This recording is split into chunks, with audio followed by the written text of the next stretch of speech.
Okay, I've been fortunate enough to get to do a lot of work with you, but I'm learning new aspects.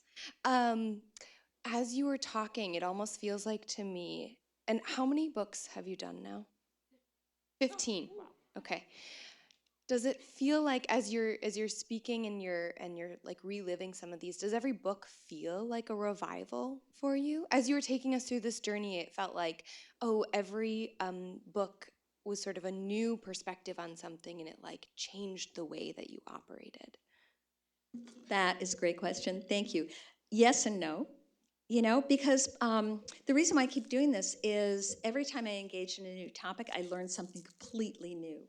Like, I'm really scared to work on this Oro book because I know nothing about that cuisine. And I think that that's really to my benefit because I can ask those really stupid questions that if I was familiar with it, I wouldn't know to ask. So a lot of it is knowing what you don't know, and that's born of experience.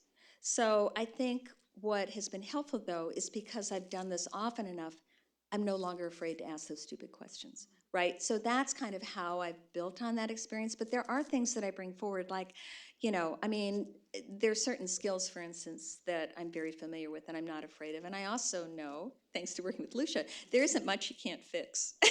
And so, yeah. You. Yes. Just a really quick question about Kernza. Is it edible? It's very edible. It produces a kernel that looks like wheat. It's smaller than wheat. It's threshed, and then it can be ground and milled into flour. It can be flaked into a cereal like oats, and it can be simmered into a pilaf or cooked down farther into a porridge. So it's got lots of uses. And actually, where we're seeing it now is Patagonia Provisions is using it in some of their pastas. And they're also making crackers with it. And it's called climate friendly because it's not 100% kernza. We're not growing enough of it is one of the problems. We need to grow more of it. And it takes a long time to get onto the land. I mean, the work on this started 40 years ago. It's not like making toothpaste. So it takes a long time. It takes a long time to cultivate a crop and get it to the point that it can be really grown at scale and then sold to larger producers. So, yeah, thanks. More questions? Yes. Um, Before I get to my question, I do want to say Patagonia is producing with Deschutes a Kernza beer. And it's amazing. I actually bought it. And as soon as I saw it, I was like, Beth, because she's been talking about Kernza to myself and my kids for years. Um, so when I think about revival, I naturally think about children. And I love that you began your talk about, sort of your relationship with your grandmother. And my kids have been fortunate enough to grow up around Beth. And Beth always tells stories around her food and where it comes from. But I wonder if you can just speak a little bit about how we can instill this interest in food and this respect for food and for farmers to our children. Thank you. That's a great question. Thank you. I know like our son Tim is in the way back, and I I know he's. There have been plenty of times when his eyes have glazed over as as we're having dinner. He's like, "Mom, I don't need to hear about this anymore." In fact, I kind of don't like it. But I think a lot of it is, think about start early. You know, what kid doesn't want to play with fire and knives, right? And don't be afraid. I mean, even a 3-year-old can manage a knife. Even a 3-year-old can have the chair pushed, to the back of a counter, turned around so that they can roll cookie dough. Start with things they like. But cook with them because that makes a tremendous difference. And it's that sensorial knowledge that they'll carry with them into the future because if we're going to survive, we need to know how to cook. I mean, I think, Blue Apron and all that stuff is fine, but really, um, cooking is really, really, I think, foundational to being human beings. We're the only animals that know how to build a fire. So, yeah, thank you.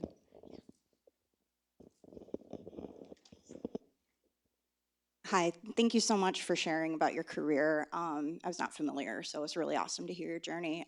So today's theme is revival, and you know, I'm someone who personally is in like a career transition right now, so I feel like I'm kind of looking for my own revival. So I guess I would like to ask you, because it sounds like you've just been so successful, but I was wondering if you could share a time when you felt like you needed to revive yourself in your career. And thank you.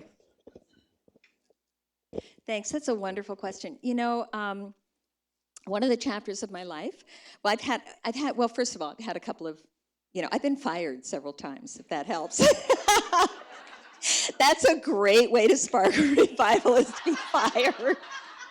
I was an executive secretary one time because I can type 50 words a minute, but that didn't go so well, because I decided that that letter didn't sound so good, so I kind of changed it, right? Um, I'm terrible at math, right? So it wasn't such a good idea to hire me to help a woman who'd started a tennis foundation because I couldn't do spreadsheets. There are things like that where that was a signal that I needed to move on and do something else. I did have, and we did okay for a while. It was a little publishing company that I had left with the woman who I worked with at Campbell Mithun, and we brought several clients with us. And I left that by choice because by that time I was really tired of writing ad copy. Not that there was anything wrong with it. And oddly enough, that's when I left and got back into teaching. I've done a lot of things, but I taught writing at Minneapolis Community College, then Minneapolis Community College. I also taught the art of novels and short stories, and that was terrific because that got me back in touch with my own creativity. So it's always been toggling around things that I've liked to do and that I know I can bring forward. I can remember feeling really lost when I sold my share of my PR business, which was called Dooley Knight. Her last name was Knight. And we were doing pretty well. And when I sold that, I really felt weird, like I didn't have an identity anymore, and I really didn't know and it was scary, right? And I think, fear is a really good motivator. It really also stops you. And have you read any of, oh God, what's his name? His last name is White. He's a philosopher, poet. Anyway, he's got lots of really good information about transitions. And one of his books is called Transformation. And it's really a deep spiritual look at, like, okay, so I can do this, this, and this, but do I really want to? And then also trying to look back over what you have done and allowing that to inform you how to build on what you want to do. So I do have to tell you that there was a time when I really needed to work for a variety of reasons, not only for my own sanity, but also because we needed the money. And I did a bunch of copywriting for Target. And part of me was like, why the hell am I writing copy about cheese for Target? This is ridiculous. But then the other part of me is like, this is finger exercises. Like if I can practice doing this, I can get better at describing something. I can get better at talking about a particular kind of food. And I can get better at trying to figure out who that audience is and what I want to say, because I knew I wanted to get back into food writing, but I didn't know how. So, there are things like that. And I think teaching was really informative, and I want to give a shout out to Kathy Coskren, who's the former head of Lake Country School, who really kind of supported me in a lot of that journey, because I went back to teaching to work with younger people to try and figure out, I knew that working with them to find their voice would help me find mine. So I think it's kind of, being intentional about finding things that are going to move whatever you want to do forward. So thanks, yeah. It's a tough place to be in between things, but it's a good thing to stop. So congratulations, yeah, that's great. Yeah, questions, yeah, one more question.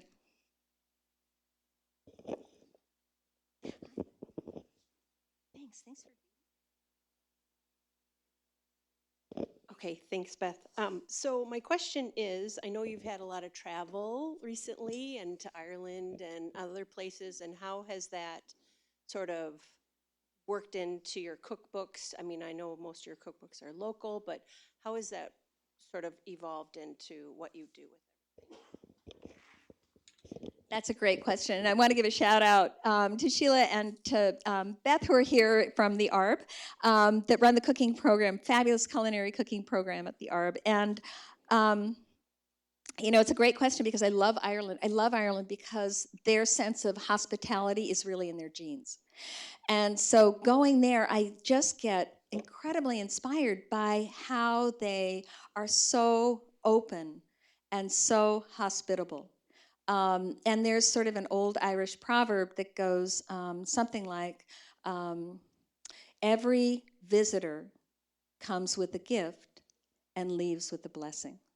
And so there's this sense of reciprocity, which I think plays out large in the way our local farmers work, in the way our farmers markets work. I mean, none of this is done really. Yeah, it's a financial transaction, but there's more to it than that. And the farmer that I'm really fond of, who grows a lot of kernza, Luke Peterson, will say, and he loves his work, he'll say, commodity farmers, industrial farmers, are your day traders. I'm your long-term investment guy. And so you get that sense in Ireland because their history is so fraught and so hard that yet still they'll invite you in and share that last piece of bread or whatever it has. You get that sensibility no matter where you go in Ireland. So I've learned a lot from that, just that approach to food and that sense of reciprocity. Thanks. Yeah, great question. Great one to end on. Thank you. So I'll be around if anybody wants to talk. Oh, you can buy my books at the table at Milkweed.